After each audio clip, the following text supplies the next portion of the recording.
Welcome to Eco Culture. Welcome to Eco Culture. Hey, Jonathan here. This is Eco Culture. Thanks for listening. As you may know, Eco Culture is a Novare Films podcast, executive produced by Eli Logue and her wife Anna. Each week, we talk with incredible guests who are in very real ways helping change the world. But this episode is a little bit different. This time, Laritza and I sit down with Eli Logue herself. You know, the executive producer of Novare Films. Oh, nothing. And in this episode, we talk about how the company came to be, why it exists, what it's striving to achieve, and why that mission matters. It was a wonderfully detailed, genuinely valuable conversation. It was also pretty long, so we split it into two parts for you so you can, listen at your leisure. So here's part one. Enjoy our conversation with Eli Logue. Hey there, welcome to Eco Culture, where we learn to be part of the solution. And today is actually a pretty exciting show. They're all exciting shows, of course. Laritza is here, and she's not the only other person here, other than myself, of course. We have the executive producer, co-founder, all-round busiest gal in show business, at least in the Southeast. With many hats. With many hats. The one of the big bosses of Novare Films and NovareFilmsLLC.com, Eli Logue. Hello. Hello. Thank you for having me. And I apologize for the voice. We've been out doing a lot of good work and talking a lot. So I'm on the last little bit that my throat has, and I give it to you today. Hooray. Of course, the first thing she says is like so kind and so heartfelt and so humble. For today, just for this, I don't want you to worry about being too humble. I mean, you're going to be. I want to hear all of the amazing things that you have been doing to make Novare Films and Engineering Paradise and all the other projects just a huge success. So don't hold back. Be proud of yourself and sing your own praises just for the next half hour or so. Take your flowers. Take your flowers. Take your flowers. Well, thank you. Oh, I get it. I've never heard that before. I get it. Yeah. That's very good. That's awesome. So, yes. Okay. Well, Eli Logue, I will here do she my is. best.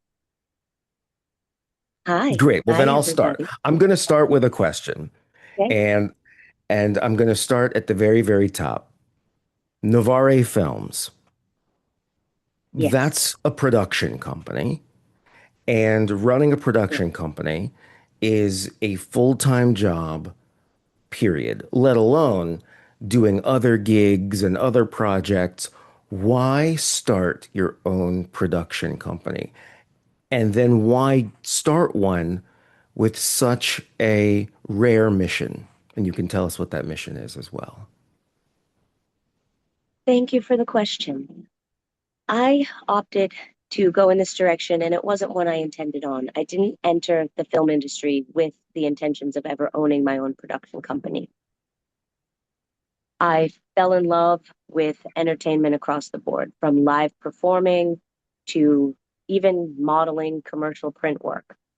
I ended up in films because it was a natural progression from being in a commercial, not speaking, but moving on camera, to then actually being tossed a couple lines.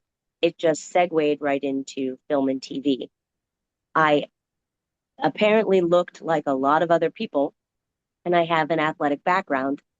So I started being offered stunt roles because people have this impression that stunts are all the amazing, huge, insane acts you see people doing, like leaping out of moving cars and being set on fire. Stunts can be as minimal as receiving a shoulder check from another human being as they walk by.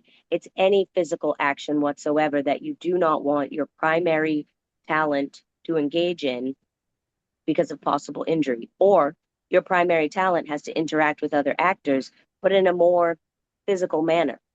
You could be standing next to a fire. People don't know this. If you're within 2 feet of open flames, like an actual fire, campfire, that's classified as a stunt because it's something that could harm you. So I got brought into the Marvel Cinematic Universe and started doubling for a variety of people. And I loved it. I loved how stories were made. I loved learning every department. I was an odd duck, I guess, because I didn't hang out with other talent.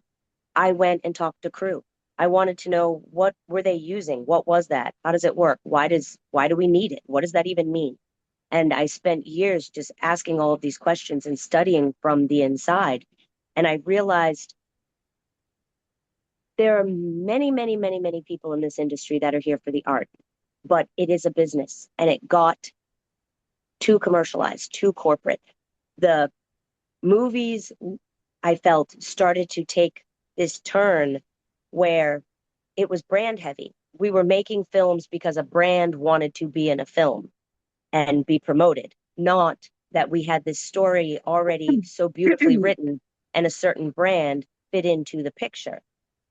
There's even a TV show right now that I'll reference called The Studio, written by Seth Rogen, and it completely elaborates on everything I'm saying about how it has just become a money machine for the brands that want their presence in big budget films. And it started to dwindle away at the independent filmmaker. When you would go to Sundance, you would realize that it wasn't filmmakers that you never knew. It was all of the already well-known celebrities with the film companies that they've now started. So are you truly classified as an independent? You have massive relationships with all of the major production houses. You have connections to all of the actors that anyone would want to see. It's not that struggling artist who's sitting on their couch, staying up until 2 o'clock in the morning, trying to rip something off their computer onto their hard drive so they can mail it to their editor because they have no other way to connect with the type of people they need. It's a different kind of struggle, and it produces a different kind of art.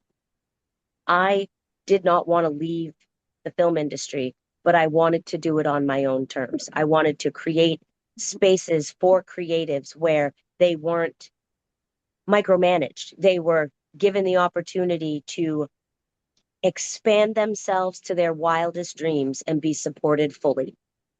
And at the same time, have true collaboration from one department to the next, which is a hard dance to do. It is hard to truly collaborate with another department, but also maintain the authority of your space. And it takes a very maternal approach, if you will. You have to look at your departments as your kin, and you want to see them get along. You do not want your siblings to fight. You want harmony within your family. You want harmony on a sports team. I've played athletics my whole life. I was a semi-pro beach volleyball player, even started a volleyball company and helped it become a collegiate sport, beach volleyball. I have a very long history with collaborating, teamwork, and I wanted to see that present in a production. Upon researching, you find that the best productions ever done, they collaborated from the very beginning.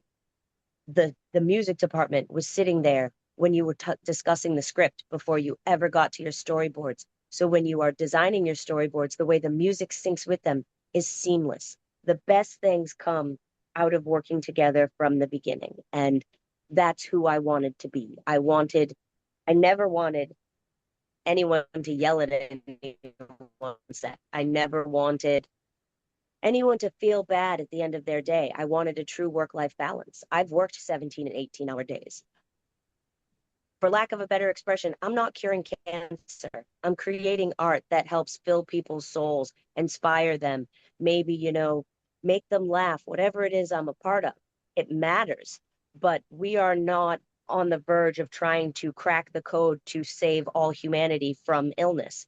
There is no reason to make me work 18 hours a day. It's dangerous. It breaks you as a person's with your spirit, your health. You just have no work-life balance. And I just didn't see that it produced anything. At the end of the day, it took longer. We could have gotten that on the sixth take, but for some reason, we're on take 14 of the same thing. And now people are making more mistakes, not less. Equipment's getting broken because people are tired. People are now, fussing at each other because, like, I have watched you walk through that door and say, hey, good afternoon, Mr. Rogers, 14 friggin' times. Like, how many more other angles are we going to take this from? This is ridiculous. Moving on. That is why I even feel productions cost so much. The amount of time you burn wasting on these types of things. It is what it is. You got it in the can. Let's go. Trust your people, trust yourself, trust the process. And I feel because there's such big dollars now attached to so many things, and it's not even, the giant production house that's controlling it. It's the brands that have given the production house the money to then give the director all of these opportunities. And then everyone from that point down, we all operated a little bit afraid, because if you make a mistake, you're fired, you're replaced. If you make too egregious of a mistake, you're blacklisted. Everything you've ever worked for is over. And I just did not want that. I wanted art to be what it was meant to be, an expression of what lives in your heart. And when people are causing you to be terrified every day when you show up for work, how in tune are you with your tender self? You are in protective, defensive mode. Like, I'm not going to get fired. I'm not going to get fired. I'm not going to name the project I was on, but for 3.5 months, my left eye twitched every day, nonstop, because I was so afraid to make a mistake. I fortunately did not, but I witnessed other people did. And I watched what happened for them. And I never wanted to direct that kind of attention my way. And the more time I spent and the longer projects got, I saw how everyone comes in the first half of a project and we are all just lit up and happy to be there and ready to go and filled with excitement. But halfway through, people start to get burned out and spirits start to get broken. They only come back when you realize you're getting to the end and we're all overjoyed that it's finished and we made it. I didn't want art to be something we made it through. I wanted it to be something that caused us to leap out of our bed in the morning because we couldn't wait to get to whatever piece we were working on. And so we started Novare Films. And Novare is Latin, and it means to take the old and make anew. And I did not want to rewrite how film was done. Like, the wheel exists, you don't need to reinvent it.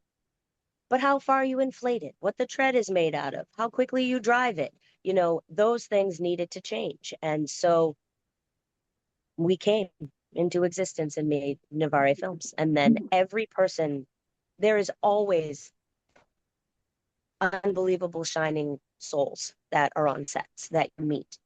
And for the last 23 years, yeah, some of my people go back that far.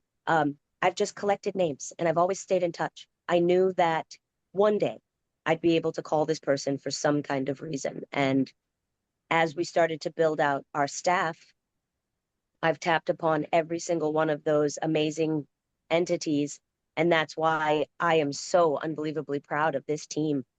As you've seen, you've interviewed person after person that is attached to this project, and they are just the one after the next. You're like, I didn't think I could meet someone more amazing. I didn't think that it could have gotten better than the person I met before. I didn't think I could be slack-jawed one more time.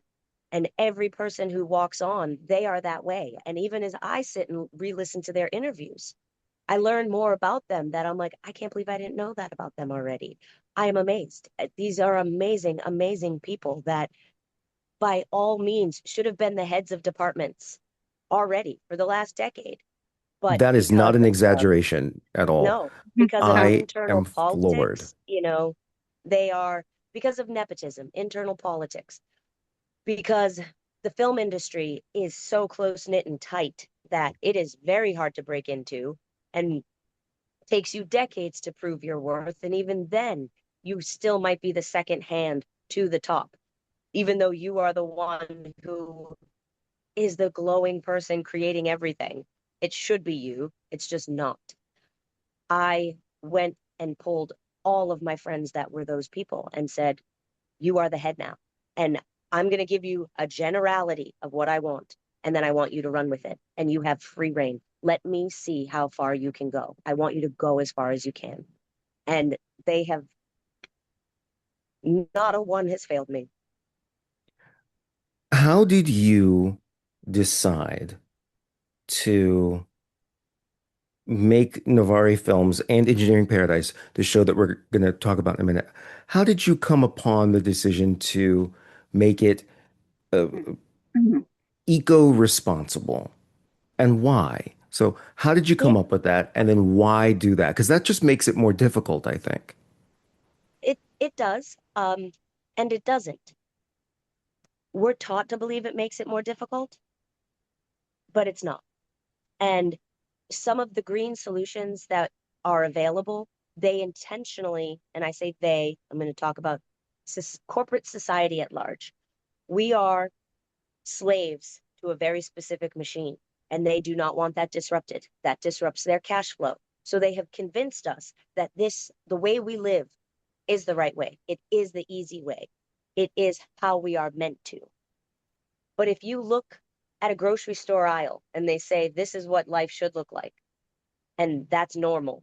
Yet if I want to go spend my entire day walking through the forest, that's odd and radical. That is what's always been here. The grocery store is what's artificial and pretty much 90% of what's in it. But if I go walk through the forest and I'm picking wild mulberries, that is so much more natural and real than anything a corporation has tried to convince me of that they put in a box and added artificial dyes to. It's just, we've been taken away from nature and we've been taught that this is what it should be. We were commercialized. Metropolitan cities existed so that you had all the people in one place to operate the businesses. You needed everyone there. And you pushed your farmers out to where there was land to actually farm. Boom, the introduction of the supermarket, everyone stopped farming. They told us it was more convenient, it was more easy, it was this, it was that. It's actually really easy to grow food. You can grow food from the food you already buy. If you buy fresh carrots and you cut the top off and you sprout it, it will grow you brand new carrots. And you don't have to start from a small seed to get it to move forward at a quick rate. You can splice together a potato and a tomato plant and have potatoes grow down and tomatoes grow up, and you can do it in a bucket. It's so ridiculously simple, but they have taken this knowledge away from us so that we stay slaves to the machine. And in breaking out as a production company, we had to also break out as people. And the most important thing that exists is our planet. Without it, there is nothing. And for the life of me, I can't understand why people can't grasp that concept, why they will continue to throw trash on the ground, why they will continue to dump toxic chemicals into water and feel nothing about it. If we lose water, we are lost. If we lose the planet that we stand on, we are lost. Mhm. We Yeah, there's no are backup.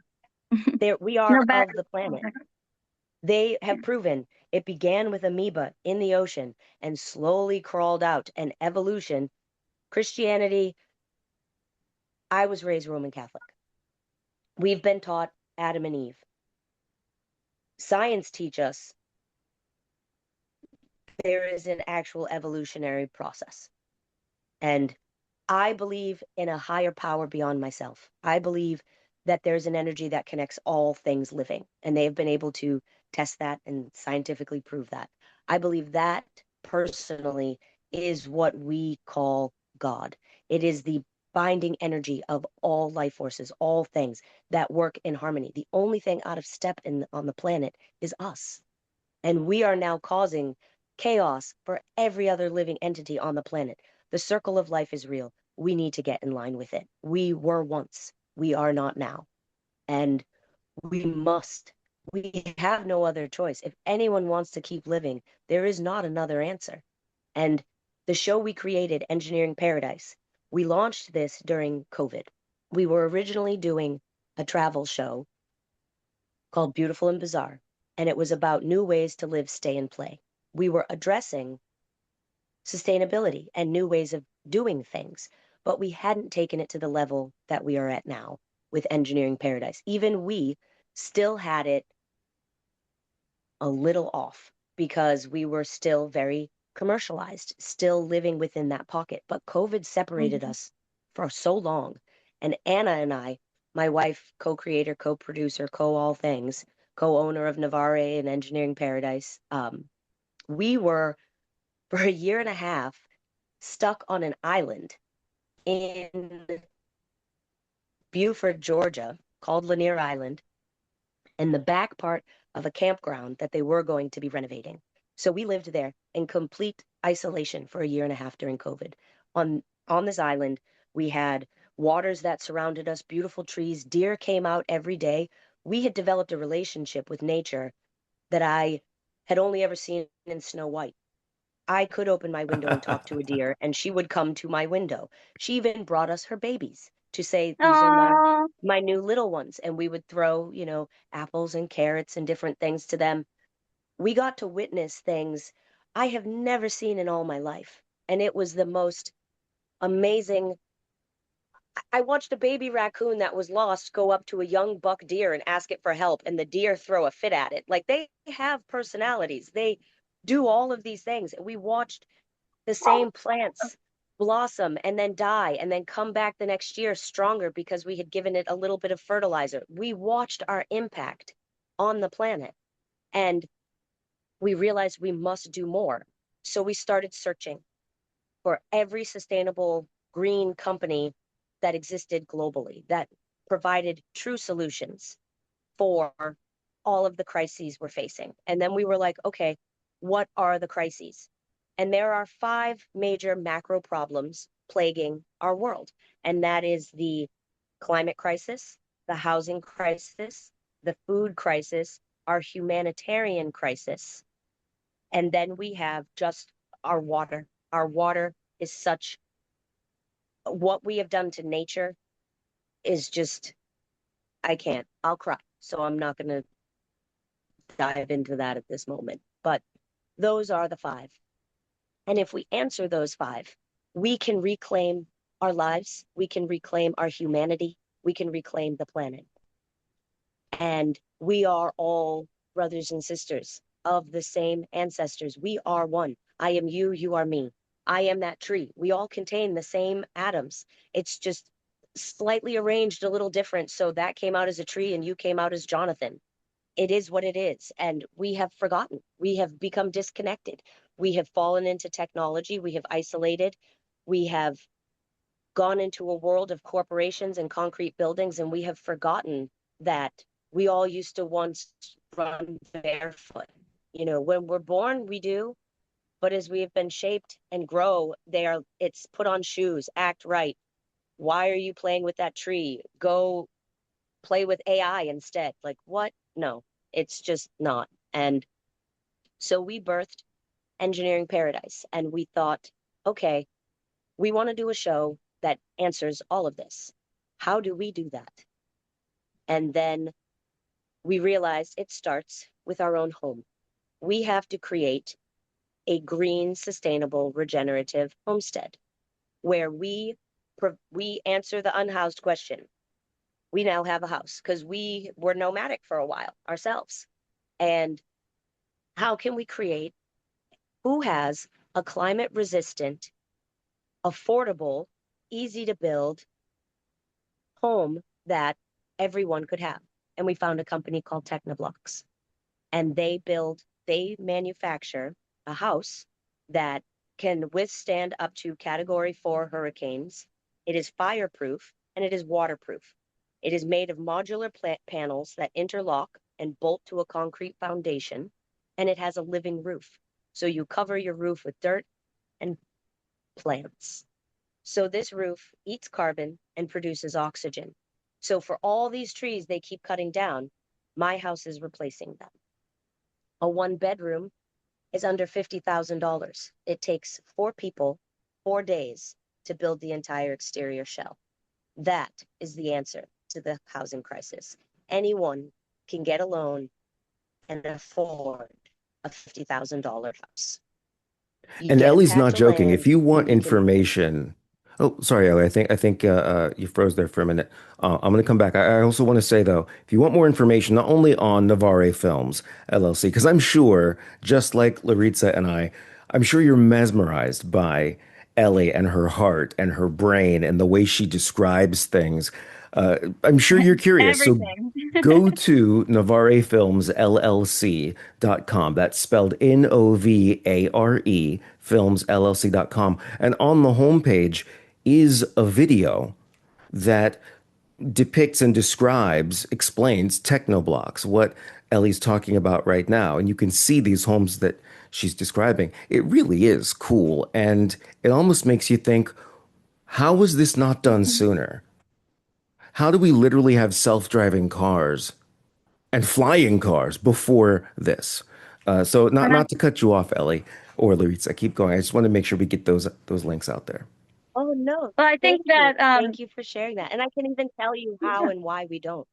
Because if you were to implement these homes, you would remove the lumber industry, you would remove shingling, there's so many businesses that would be disrupted. We have been labeled disruptors because we are disrupting the current flow of how things are done. But and you've heard the expression, if it's not broke, don't fix it. Oh, we are very broke. We are very broke as a planet and as a people, so we must fix it. And big businesses aren't going to. They want to continue to make the dollars that they make, so they're going to continue to make Mhm. toxic concrete. They're going to continue to make they're going to continue to clear cut forests to make lumber to build houses. They're going to continue to do everything in the traditional way that it's been done because it's how they make their money. And the transition over hasn't been made, pr- proposed to them in a way that it could be advantageous to where they're going to just do it. Transitioning from, Mhm. for example, a perfect example is the marijuana industry. People have said 1,000 times over, why don't cigarette companies stop producing tobacco and just start making marijuana cigarettes? Hmm. Transition from one to the other. Seems pretty simple, but what that entails, tobacco farmers, there's so much involved. So there is always a cost involved with transitioning from one way to the new way. But the current cost of not transitioning is our very existence. And there is no price you can put on that. We must transition. And we know corporations aren't going to do it. Currently, we know that our current administration isn't going to do it. So we must. That is the only way things have ever changed. It's when a small band of people have come together and said, no, this will not stand this way. I demand different. And then they themselves have lived the change they've wanted to see. And then they've spread that light. It's a fire that we must share with each other. Engineering Paradise is a torch, but I want to light everyone else's beacon. We want this to spread. And it begins with our home. And we show you how we do it. And we show you all of these companies, from a housing company to solar technology you did not know existed that everyone can afford, to water filtration systems that you can have implemented on your home that will remove forever chemicals and microplastics. Stop buying bottled water. They don't want you to have that water filtration system at your home. It would shut down the bottled water industry. They took a resource that was already abundant, packaged it, and then resold it back to us. And you already pay for water to come out of your sink at home. But because it's not truly clean, you don't drink it. But you'll bathe in it, you'll cook in it. We only question as far as they give us the knowledge to question. If you look at it, it's an insane paradigm that they have crafted that has just enslaved us. So if Mhm. you Mhm. slap this water filtration system on at your home, fill 3 water bottles that are reusable, made from aluminum, that you or whatever, PBA free plastic, if you will, if that's your jam, and you fill 3 and you take them with you every day when you go to work. You're not buying bottled water anymore. America uses enough plastic water bottles a day that they will wrap around the entire globe more than once. That is how much we use. Every time you drink out of a plastic water bottle, you are filling your body with microplastics. And these plastic bottles they're not getting recycled. They're in our ocean. Our sea life is ingesting this plastic. There is not a single fish that you could probably test right now that doesn't have microplastics in it. It's in It's us too. everywhere. It's everywhere. There's a lot of microplastics living inside of us right now. Because of our ingestion. If Mm-hmm. you get coffee from a gas station, say you're traveling, or Dunkin' Donuts or Starbucks or any of those, and you use their paper cup is actually coated, that exact right there, is coated with a thin layer of plastic. Otherwise, the paper would fall down apart. It's just paper. And when your hot coffee is in there for even 15 minutes, you have consumed millions of microplastic particles. They don't tell you these things, but they silently kind of acknowledge it by offering refill mugs. You can buy a Starbucks cup that you just bring with you and you refill it. But they don't tell you why. And they don't go deeply into what is actually happening to you. Why anything that's tiny but then builds up in time causes clogs. Think about that. There's microplastics running through your body. If you already have high cholesterol and you're prone to blockages, something that is not getting passed out of you, it's continually being added to you, is running through your entire system. When you say microplastics, do you mean like tiny plastic like molecules or like microscopic bits and pieces of plastic? Is that what you're saying? Yes, and they collect and build up over time. And if Good you look at God. someone, my age versus a Gen Alpha, I did not grow up with bottled water. So their plastic levels are actually higher than mine. I had a glass bottle as a baby. These kids' inception is plastic from the moment they start ingesting things. Mm-hmm. It's A lot of gotten worse over microplastics time. sheds too. It sheds too. People don't realize because I come from the fashion industry of it all. And so every time you're washing clothes, depending on the textile, it's shedding microplastics in your wash. Yeah. Because of a lot of our clothes are synthetic as well. Yes. Even I will talk about a component that's in our show, Engineering Paradise, and then actually talk about how the show works. But we went to our alma mater. It is Eckerd College. They're an environmental college in St. Petersburg, Florida. And we went out with their dive team. It's a organization that was formed with the school and is now spread across the globe. There's 53 countries engaging with the same group. There are 227 dives that recently took place. The scuba teams dive to the ocean floor and pick up plastic. A lot of it is marine plastic. What people don't realize is the line that is attached to your anchor on your boat is synthetics. And so all marine rope is synthetic. So when you get an anchor stuck, people cut the line. That line sinks to the bottom. That anchor rusts, producing toxic chemicals. And then those lines break down, releasing microplastics into the water. Not only do fish and marine life get trapped in them, they're also ingesting them. Eckerd tested tons of fish throughout the bay and have done over 100 core samples of the bay where they are in Pinellas County, and it all came back with microplastics everywhere they looked. So I have a question about this. Now I'm not by any means a scientist. I can barely play one on TV. But I understand what you're saying. Microplastics, plastic molecules, pieces coming off of our cups and out of our food and our clothes, and they get into our body.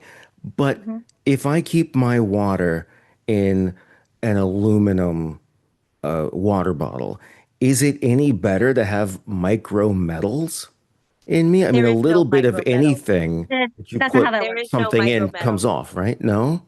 No, there is no micro metal. Like if you were to take a Or glass. sander with a metal attachment and grind on that metal, yes, pieces would come off, but they don't slough off. Soft plastics are not, one, they're not natural. Many plastics, you actually need petrochemicals to be able to produce them. And that their bond is not, they're more like, the best example I can bring it to in nature is oolithic limestone. You live in Florida, we see it everywhere. This white stone that's everywhere, and if you touch it, you get like powder on your hands. Oh, yeah, That is yeah, yeah, yeah, called yeah. oolithic limestone. It's not solidly bonded, so it breaks off into particles. Plastic is the same way. It's not particles you can see, but it is 100% happening.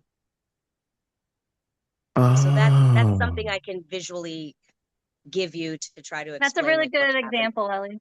That's a good example. And it's that like is certain materials terrifying. don't do that, Jonathan. So like aluminum is an example. Glass, you were saying is where glassware. These things aren't going to leach anything off. Correct.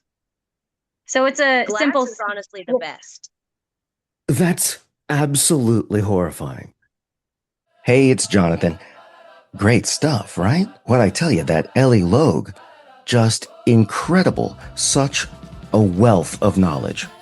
That was episode 1. Episode 2 can be found, well, in the same place you found this one. So we'll see you there.